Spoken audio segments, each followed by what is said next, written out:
Hello, this is Eric Miskell with EMSNOW. I'm here in the booth at Productronica. Invited somebody from Indium. Andy, thanks for joining here today. Wanted to get the update on what's happening with Indium and Go, but let's start with the automotive reliability, because that's obviously an area that's of important. Here we're in Germany. There's a lot of automotive here, right? There's a lot of automotive happening around the world. Automotive reliability and the electronics reliability is a key factor for everybody. So all of this increasing reliance on reliability is because of the changes that are happening in what's called a mission profile. A mission profile is essentially what happens to a vehicle during its lifetime. It may be exposed to very high temperatures if it's, say, working in Hyderabad, or it may be in the USA, in northern USA, may be exposed to temperature fluctuations from high to low, and over the lifetime of the vehicle. So the lifetime of the vehicle and the usage dictates the mission profile. Everything flows down from the mission profile in terms of deciding system level and then component level reliability.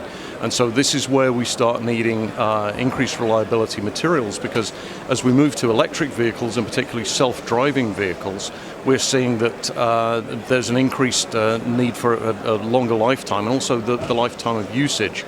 Self-driving vehicles are likely to be more like taxis, and so they're going to be running about 22/7, so 22 hours a day out of and 7 days a week, because they're essentially automotive taxis. 2 hours of charging as well as that. So that puts an extreme amount of stress on the vehicle itself. Less thermal cycling, increased time of high temperature usage, and again, this is all driven by the automated driving systems and so on. Interesting. Yeah, I hadn't thought of it in those terms with the profile and how that would. And then obviously your solutions, in order to hold it all together, so to speak, yeah, exactly. It needs to vary based on the application and the environment that application is being utilized in. Exactly, yeah. So with the movement from gasoline-powered vehicles or petrol-powered vehicles for the English speakers. I'll translate that, right? Yeah. So what we're seeing is that the standard under the hood or under the bonnet electronics that are exposed to extremely high temperatures, a lot of the vehicle electronics is going to become a little bit more benign. So the longevity of the electronics is going to be more in terms of the number of thermal cycles, rather than extreme high to extreme low thermal cycles. There's a notable exception with electric vehicles, which is going to be where the power electronics is being used, and it's in those specific locations.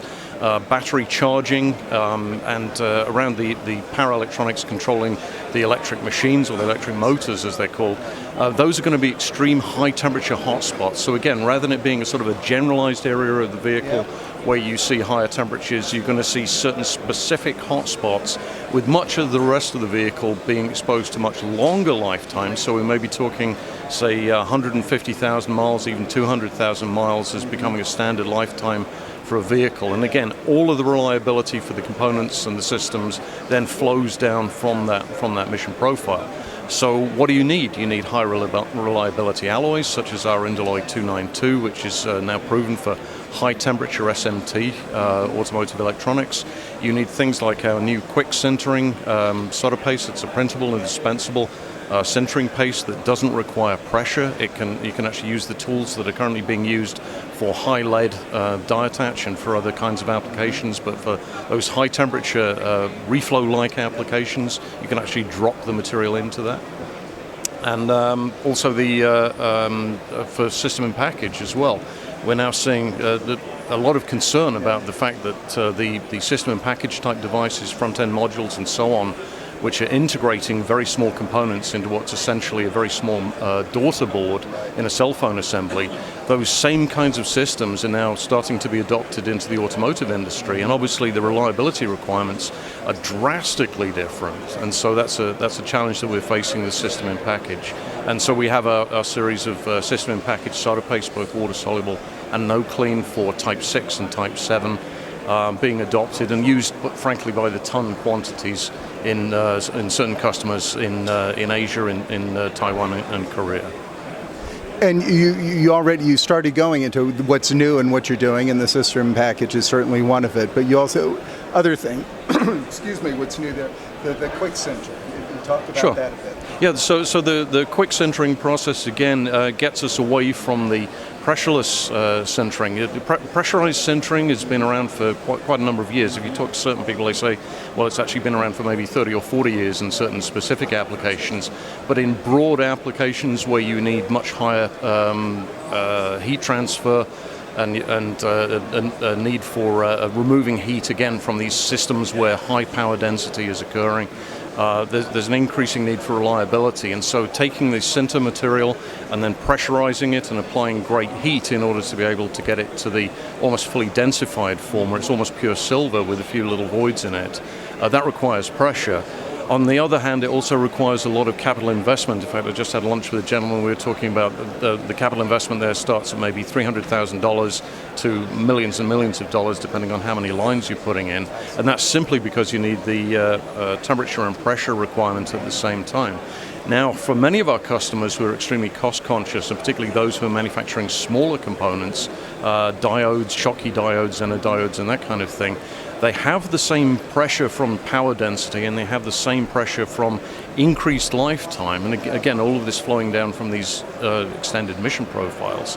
So, but they're looking for a solution which can get rid of high lead, which is, it may be a surprise to many people, but high lead is being used in the sort of ton quantities a year still. So it's not a huge usage, but it's still a very high lead material. And these materials, frankly, start to show the limitations of lifetimes if you get to 2,000 thermal cycles or 3,000 thermal cycles.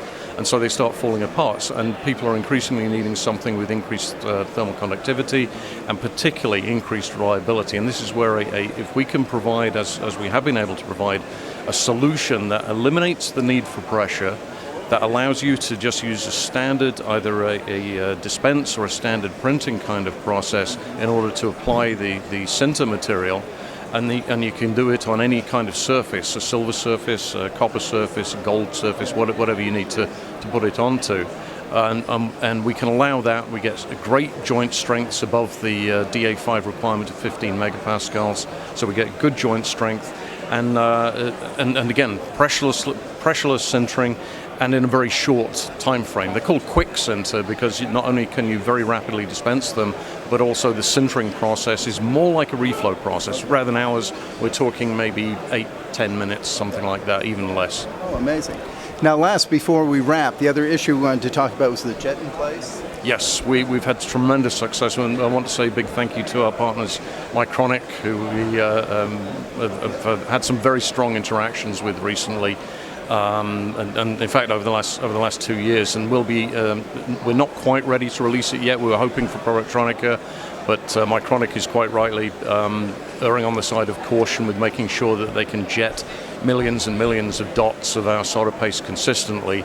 But this is a landmark material for us because we've been doing jetting paste for a while, but Micronic is a company that has very high reliance on making sure that their equipment works well and is optimized for each specific solder paste.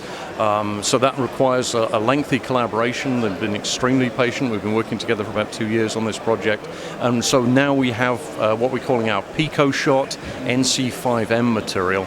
And it's a solder paste which is compatible with our extremely well-known Indium 8.9 series of solder pastes.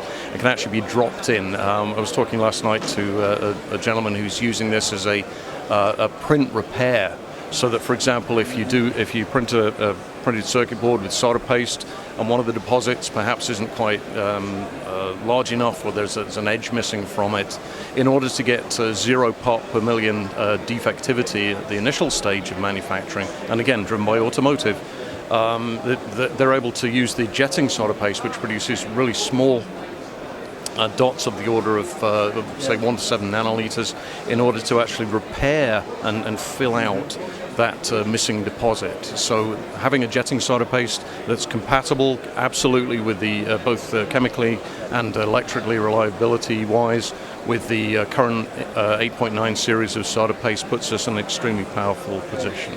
You know, that's why I always enjoy speaking to Indium, because you guys your solution is everywhere, so to speak, right? I mean, you can talk to different equipment vendors about their applications, but yours is just kind of universal, kind of spread over everything, because without it, I mean, it's really the lifeblood of this industry. Yeah, absolutely. Yeah, and it's innovation, and for most of us, it's just simply listening to what the customer actually wants.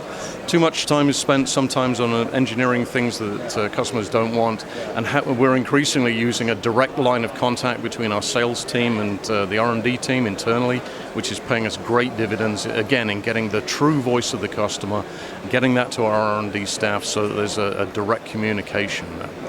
Well, good. Well, Andy, I want to thank you for taking time coming by today. This was excellent. Thank you, sir.